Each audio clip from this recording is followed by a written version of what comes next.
Hey race fans, it's Sean and we're here once again with Behind the Helmet, the show where we get to talk to some of our favorite drivers. With me today is Oliver Turvey. Oliver, thank you so much for taking the time to come and join us here. No problem. No, it's great to have you. Big fans. It's the racing season for Formula E had just started right before like the lockdown and everything, correct? Yeah, no, we were kind of part way through the season. We'd had 5 races so far, and then obviously the last few months have been in lockdown, so we haven't had the chance to race. But it's been kind of a bit of a weird season in that sense. But looking forward to getting back in the car. Yeah, and it's just been announced that you will be getting back in the car pretty soon, correct? Yeah, we'll be racing again in August in Berlin. So it's going to be pretty intense. We're going to have 6 races in 9 days. So yeah, it's going to be pretty full on. But can't wait really to get back in the car. So let me just ask real quick. So what have you been doing with your time? As during the lockdown and everything. To start with was obviously like a little bit unusual for me, not traveling. So but it was kind of a good time to like reflect on the kind of first half of the season, and use the time really to the best benefits and that I could, and to I spent most of the lockdown really obviously I was in my flat. Weren't really allowed to leave, quite strict rules where I was. So it was pretty much training. I had like an indoor bike trainer, so I was able to do a lot of cycling.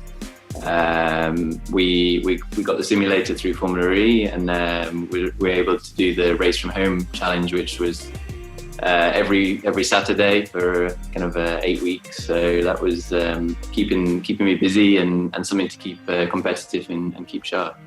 Yeah, how did you do in the race racing from home with the simulator? Yeah, it was good. The first few races went well. I was in I was scoring points regularly. It was good fun. But the races became quite tough and quite aggressive, and also like the first corners were always a little bit of a lottery. But it was good fun, and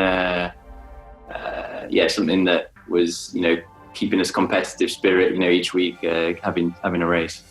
Yeah, absolutely. And so you've been racing for a while. How did you start racing professionally? Yeah, I've been racing since I was 8 years old. I started in karts, basically.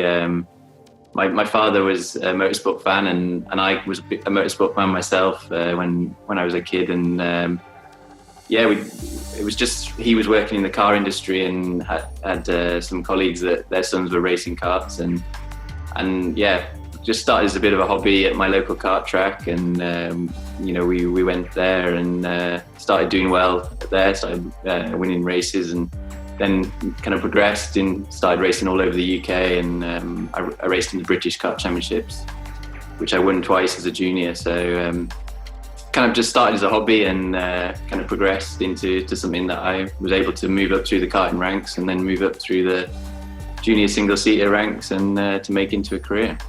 Yeah, that's amazing. It's amazing how, like, at 8 years old, that's pretty crazy. Like, you've been racing, kind of starting your professional, career path from 8 years old. Yeah, completely. I mean, at the time it was, obviously just a hobby and something that I enjoyed, and then it kind of turned into more of a, I guess, since about when I was 12 years old, when I won my first kind of British Kart Championship, I felt I could make a career out of it. And it kind of it's been part of my life. Motorsport's been part of my life really my whole life, and I've always been super competitive and always wanted to win. That's awesome. I can't even imagine at 12 years old thinking like I'm going to do this the rest of my life. Like I'm still not sure what I want to do. Yeah, no, it was good to have some direction, I guess, and I had a clear ambition. And I think the thing with motorsport is it's always been the budgets required to keep progressing and racing is super tough, and that was probably the hardest challenge from my side. And You know, my family we didn't have the money to keep, you know, to be able to go racing every year, and I relied on sponsorship. I relied on people helping me, and I had a lot of support and help throughout my career. And if it wasn't for that, I probably wouldn't be where I am at all today. No, that's awesome. That's amazing. So how many seasons have you been with Formula E now? I've been in Formula E. I joined at the end of season 1 in London. So I've done, this is my 5th season, pretty much. Yeah. Yeah, right. I was going to say 4, but I want to clarify. Yeah, I think I've done 4 full seasons. Yeah, this is my 5th kind of thing. Yeah. So, what is your most memorable moment so far, like racing with Formula E? I would say the season 4 in Mexico was probably my most memorable moment and race. The previous year I'd qualified on pole position and was leading the race when we had a technical issue.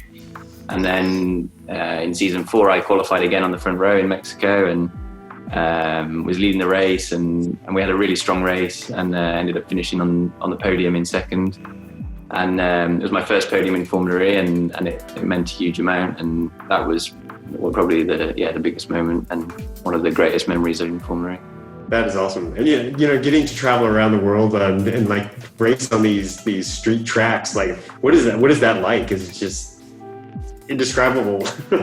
Yeah, no, it's yes, pretty cool. I've always enjoyed traveling, and you know, I think we get to travel to some amazing cities, and to race on street circuits is, for me as a driver, is one of the kind of best challenges. You know, I think, you know, you have no room for error. There's you know, you can't make any mistakes. You know, you're punished with the walls basically, and you know, you have to be really precise. So it's a real challenge, and that's what I, as a driver, really enjoy.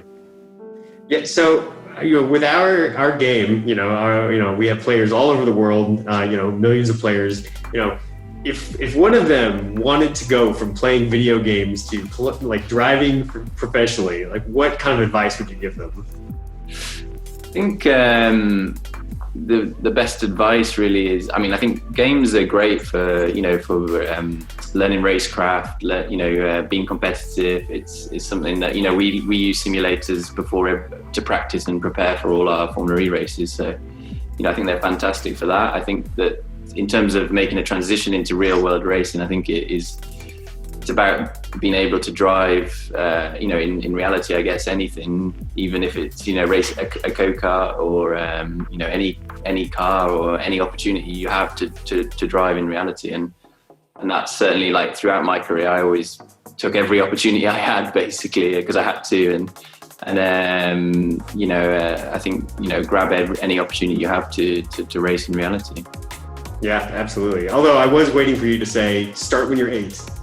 Well, that also helps. One other thing I wanted to ask you, like, what other, besides racing, obviously you've been doing it your whole life. Like, what is something else that, that you're really passionate about, that you really enjoy doing? Or I would say outside of racing, probably the thing that I'm most passionate about is other sports. To be honest, I was always doing a lot of running when I was younger, as training, and recently I've been doing a lot of cycling. So I've started to, also competing in those sports, a little bit, trying to, I always used to do a lot of cross-country running at quite a competitive level when I was younger. So trying to compete again in running and in cycling races and trying to, just following those sports and it's something that is a passion of mine outside of motorsport, and unfortunately it keeps me fit for racing as well. So it's a benefit on that side. Yeah, absolutely, man. So there's got to be something, instead of a triathlon where you can race and swim or race and ride your bike and cross country, and man, that'd be amazing. You'd kill it. Yeah, no, I've competed in a few triathlons as well, but swimming's not my strong point, but it seems in triathlon most people are the same. So yeah, amazing. No, that's probably the one side out. Yeah. that I enjoy all those kind of sports. That's awesome. Well, I really appreciate you joining us for this little chat and getting to know you. It's been awesome. Yeah. Well, good luck with the race coming up. Almost like a month and a half away now? Yeah, exactly. Yeah. All right. Well, ready to get back behind the wheel. Yeah. All right, Oliver, thank you very much. Really appreciate it. Thank you. Thanks. Bye. Thanks.